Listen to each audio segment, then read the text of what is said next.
You're listening to In the Balance, an Iowa Judicial Branch podcast.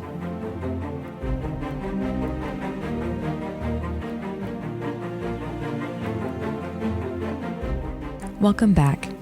The American Bar Association has designated October as Pro Bono Month, and in honor of this, we will be spending this episode diving deeper into what pro bono attorney work is, how it supports our court's access to justice mission, and how Iowa attorneys can get involved in the 2022 Pro Bono Pledge. I sat down with Shelley Whitcher, the Vice Chair of the Judicial Branch's Access to Justice Commission, and Brynne Howard of Iowa Legal Aid to learn more.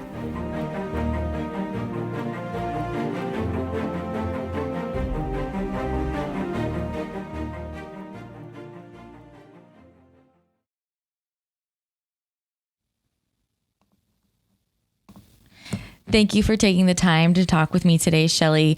Can you tell me a bit more about yourself and also your role as Vice Chair of the Access to Justice Commission? Absolutely. Thanks for having me today. I am a Deputy Director at Iowa Legal Aid. I've been at Iowa Legal Aid for the past 14 years. I started as a staff attorney in our Council Bluffs office, primarily focused on domestic violence and rights of survivors. Helping with protection orders, divorce, custody, lots of different issues like that, but generally practicing poverty law that Iowa Legal Aid practices. I then became the managing attorney of the office in the Council Bluffs office of Iowa Legal Aid, and then have since become deputy director. And so my role has changed a little bit from being very focused on Southwest Iowa and the needs of the client specifically there to focusing throughout the whole state and all 99 counties of Iowa. So I work on different projects to support our managing attorneys, support our staff attorneys, and other staff throughout the state to help serve the clients that Iowa Legal Aid serves. I've thankfully been able to be part of the Access to Justice Commission and recently have been appointed to Vice Chair of the Commission. And my role in Vice Chair is to, similar to what I do at Iowa Legal Aid, is to support the commission members to help direct the education pieces of the commission meetings and generally help the work of the work groups and kind of the back-end administrative part of the commission. Great. And how did you first get involved with the commission, and how can others get involved if they're interested? Yeah, absolutely. So the Iowa Access to Justice Commission is made up of lay people, non-attorneys, and also attorneys throughout the state. And we really strive to make sure we have a balance of urban and rural, people from all different backgrounds on the commission. So we really do encourage people to if they're interested in this work, to talk with us, to get involved.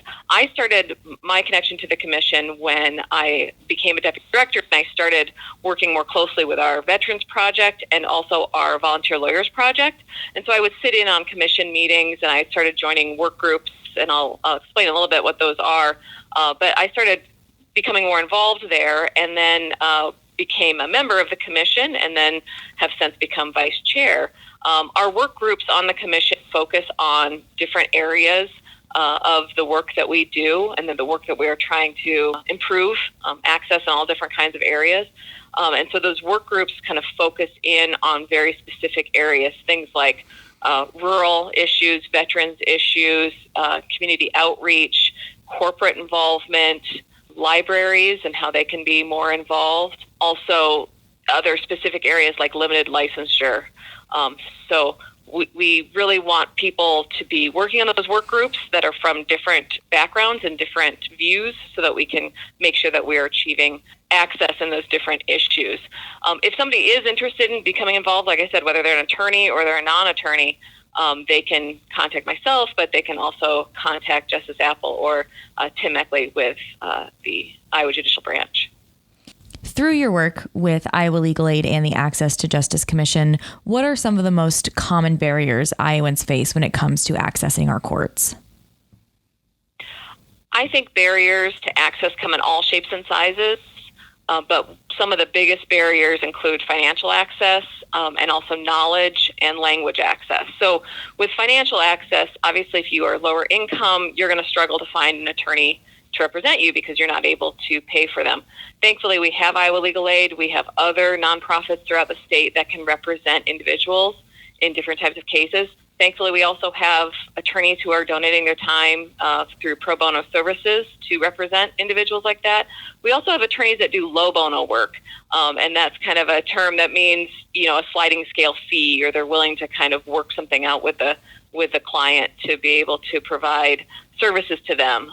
We also have limited scope representation, which has really blossomed over the last couple of years, where attorneys, maybe they don't do the case from start to finish, but they'll do those big important hearings. They'll represent a client there, or they'll help a client with a settlement agreement. So there's lots of opportunities there for pro bono attorneys to get involved, or attorneys to get involved at just kind of a smaller cost to the client. And that really helps with the financial access issue. I think knowledge is a huge barrier. If you don't know where to go and what resources are out there, then you might be missing out on something that can help you. So, for instance, there are a lot of self-help court forms, and the judicial branch has obviously been working on that a lot over the past years. Iowa Legal Aid has helped with those forms as well. And some of those forms are even in a format that are fillable, where you don't have to write your name 100 times. You can write it once, and it kind of goes through and puts it where it needs to go, which can help people as well. But those interactive court forms and just all of the court forms can really help people access the courts, even if they can't afford an attorney. An example of that are the divorce court forms. Some people, could have a little bit of advice from an attorney and then fill out those forms and be on their way. But if you don't know that those exist, or you don't know where to find those, that is a huge barrier. And that's something that some of our work groups have really been trying to work at, and I'll talk about a little bit later, but with community outreach, really trying to promote those resources so that individuals and those who serve those individuals know how to access those resources. I think there are other barriers as well. Like I mentioned, language access. If English is not your first language, it can be very challenging to access the court system, but there's been lots of strides in that area to improve access. In general, the Access to Justice Commission is trying to look at all of those different barriers and others as well, to see what the courts can do, what attorneys can do, what the Bar Association can do to really minimize those barriers. And what are some of those actions that the commission is taking to help with the accessibility and the barriers to the court system? Absolutely. There's the commission will take a lot of different steps to educate their members about the different approaches that other states have taken, but also the activities that are happening within Iowa. So part of that is just kind of educating people to let them know about what is going on, and then also how can we improve our system. But a lot of the work is done at the work group level. So I mentioned those work groups earlier, and what they will do is they will research different issues. For instance, limited licensure, we'll be researching if we can utilize limited license individuals like paralegals to improve access. They'll research other issues or the way that other states have approached some of these barriers, and then kind of give that feedback to the entire commission. They're also very involved in sharing resources and developing strategies. So the corporate work group, for instance, has really increased the involvement of pro bono activity among the corporate attorneys by giving them support, by letting them know that, this might not be an area that you're used to practicing in, but here's how we can get you support. This is how you can really donate your time. Sometimes for an attorney to donate their time pro bono, they're going to need a lot of help because it's not an area of law that they're used to practicing in. But it's something that they can do. They just don't have that support maybe in-house. So that corporate involvement has really done a great job of preparing materials and educating the corporate world and showing them how they can increase their engagement.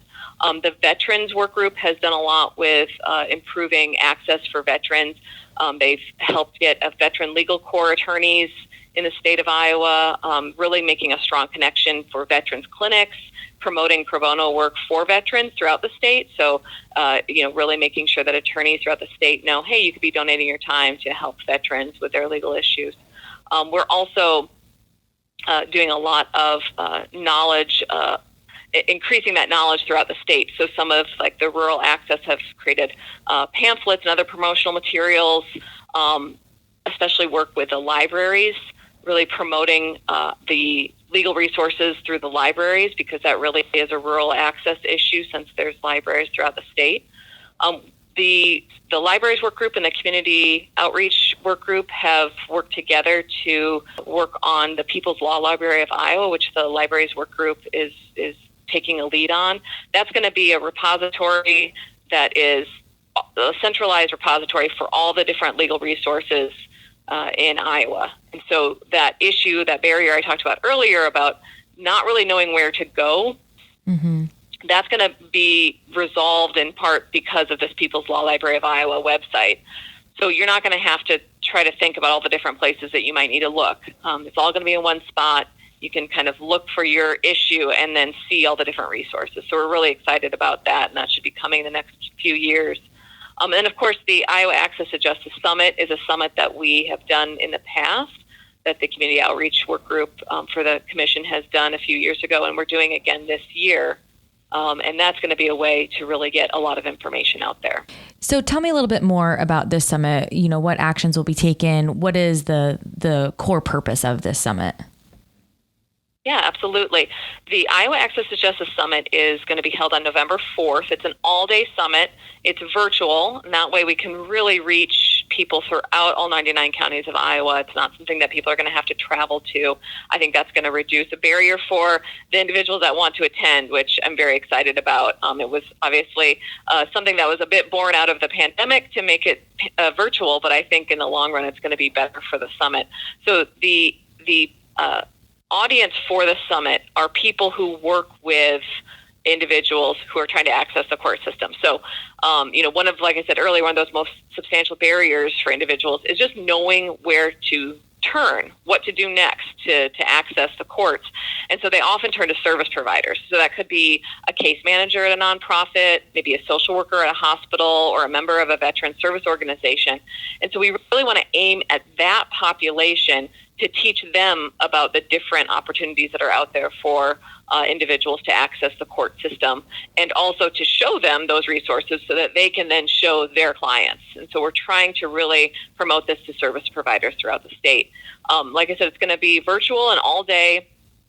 We're going to have people throughout the state attending, and we're trying to kind of aim this at general resources, but there's some really specific resources we want to highlight. Like I mentioned earlier, the interactive court forums are such a helpful resource for individuals who are able to maybe fill out some court forms for themselves and file them with a court case and really resolve their legal issue.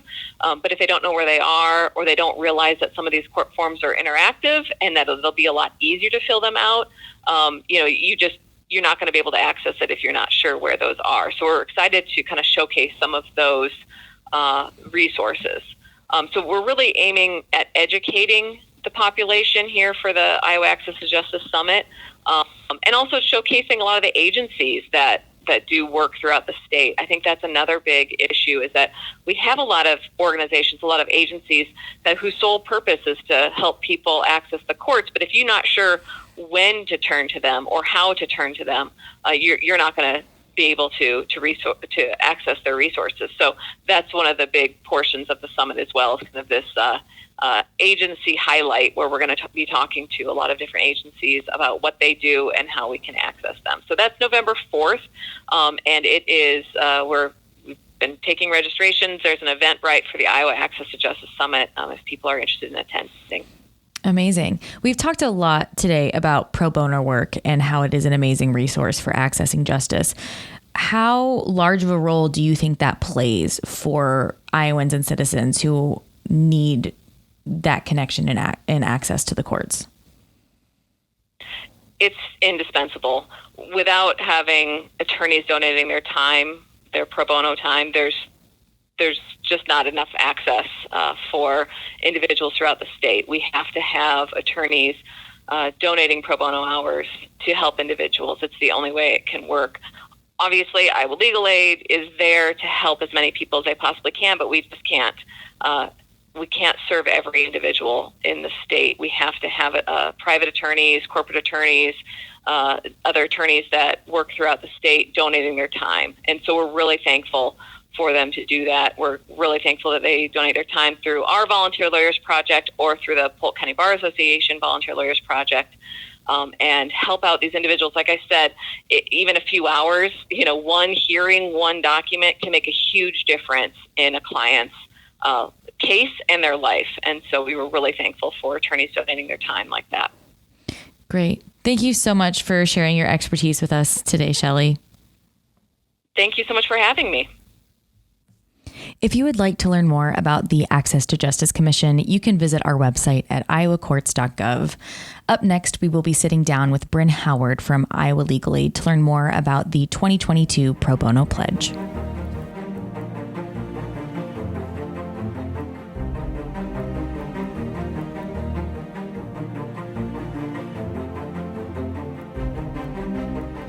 Thanks for chatting with me today, Brynne. Before we get started, can you tell me a bit about Iowa Legal Aid and your role at the organization? Sure. First, I just wanted to say thanks for the invitation and for covering this topic. I'm the managing attorney with the Volunteer Lawyers Project at Iowa Legal Aid. So Iowa Legal Aid is a nonprofit organization, and we provide critical legal assistance to low-income Iowans. We help with a broad range of civil legal issues. So right now, for example, we're doing a lot of work helping Iowans who are at risk of being evicted. And throughout the pandemic, we've done a lot with folks with their unemployment cases or healthcare issues. But there's a lot more that we do generally in the areas of family law, disability law, veterans' rights, public benefits, helping folks who've been impacted by disasters, taxes, legal help for elder Iowans. There's a lot. So, and all of that information is on our website, which is iowalegalAid.org. But it goes over the many, many practice areas that we are able to assist folks with. But I specifically manage our programming for the Volunteer Lawyers Project.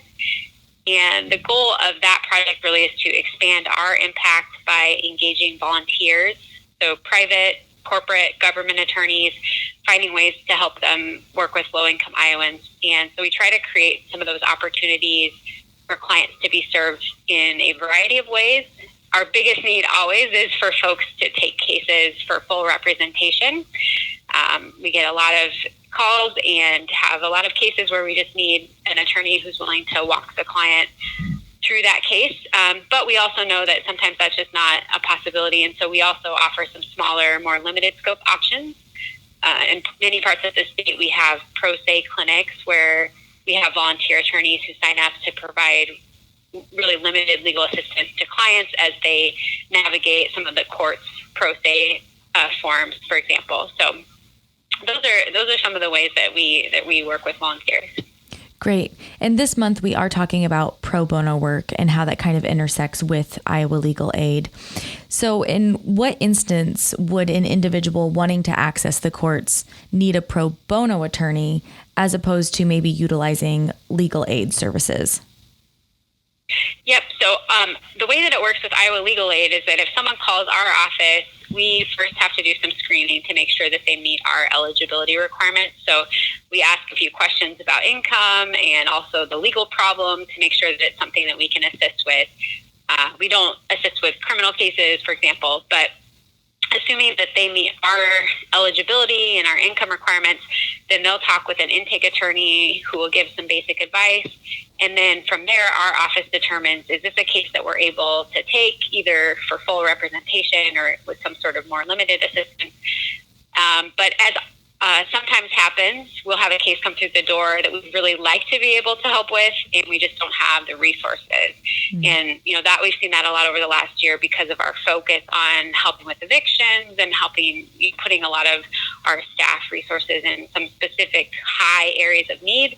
That's meant that in some of the other areas, we just don't have the resources. So that's when the Volunteer Lawyers Project comes in. And in Polk County, we partner with the Polk County Bar Association Volunteer Lawyers Project, and they work on placing referrals with Polk County attorneys. And in the rest of the state, then our office will reach out to private attorneys and ask that they take a case. So sometimes I hear from attorneys who will say, I do my own pro bono, or I write off, if a client doesn't end up paying, I can sort of consider that pro bono. And, I think doing your own pro bono on one hand is great. I would never discourage anyone from doing pro bono legal help for someone in need, but there are several benefits of doing it with Iowa Legal Aid or with the Polk County Bar Association BLP.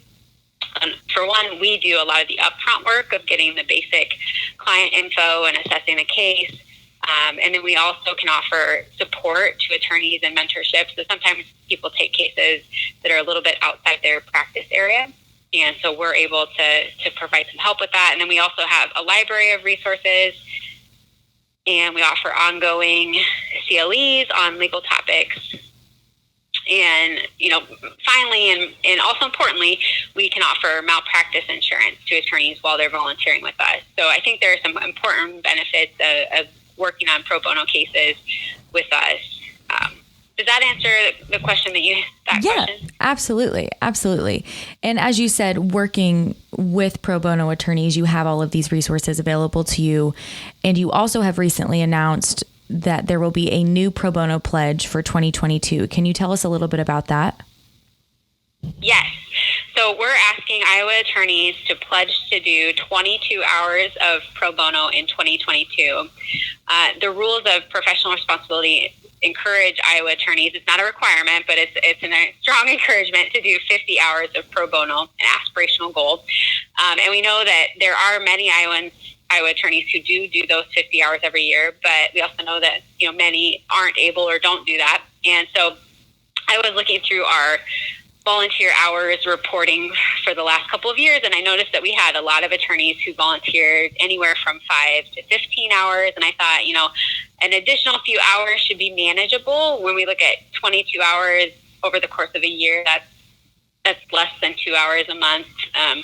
But the impact would be huge. And so if we got even 100 attorneys to take that pledge, that's more than 2,000 volunteer hours with a value of more than $450,000.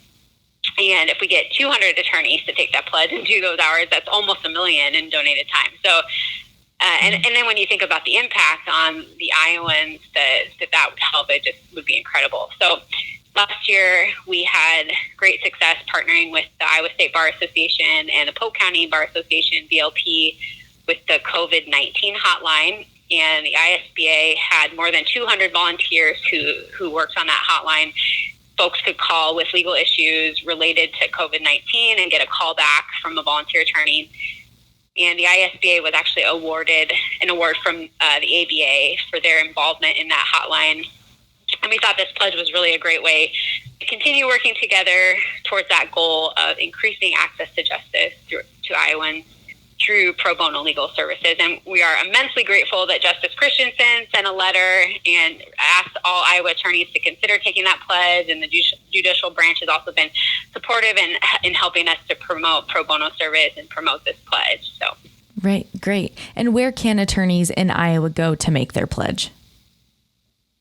Yep. So right now the link to take the pledge is on the website for the KD Day of Service. Mm-hmm. So the URL is kind of long, but if you just if you just Google KD Day of Service, it's right there. But we've been partnering with the folks at Drake University Law School who are also working to promote this KD Day of Service, which of course is the event that has been created to honor and celebrate Justice Cady and his commitment to public service. And so we're encouraging attorneys to go to that website to look for opportunities to volunteer on October 22nd. That's the official day of service. But we can continue to volunteer even beyond that. And you can go there to take the pledge and look for opportunities going forward. So great. Well, thank you so much for taking the time today, Brynne. Sure, happy to do that. Thanks for talking to us. And I think the most important thing about volunteering is that, as attorneys, we have these special skills and talents. And I think with that comes the opportunity to give back in meaningful ways. And I've seen several times with attorneys who've taken a case, when you realize that you've changed that person's life for the better, that's a gift for the client, but it's also a gift, I think, for the attorney. And so we're just trying to look for ways to encourage attorneys to make those connections and have an impact. Absolutely. And if you are an attorney in Iowa wishing to make the pledge of 22 hours of pro bono work in 2022, you will find the link to the site that Brynne mentioned in this episode's description. Thank you so much again, Brynne. Great. Thank you so much. You've been listening to In the Balance, an Iowa Judicial Branch podcast hosted and produced by me, Marissa Gaal. If you would like more information about Iowa's courts, you can visit www.iowacourts.gov. You can also follow the Iowa Judicial Branch on Twitter and YouTube at Iowa Courts. This episode of In the Balance is now adjourned. Until next time.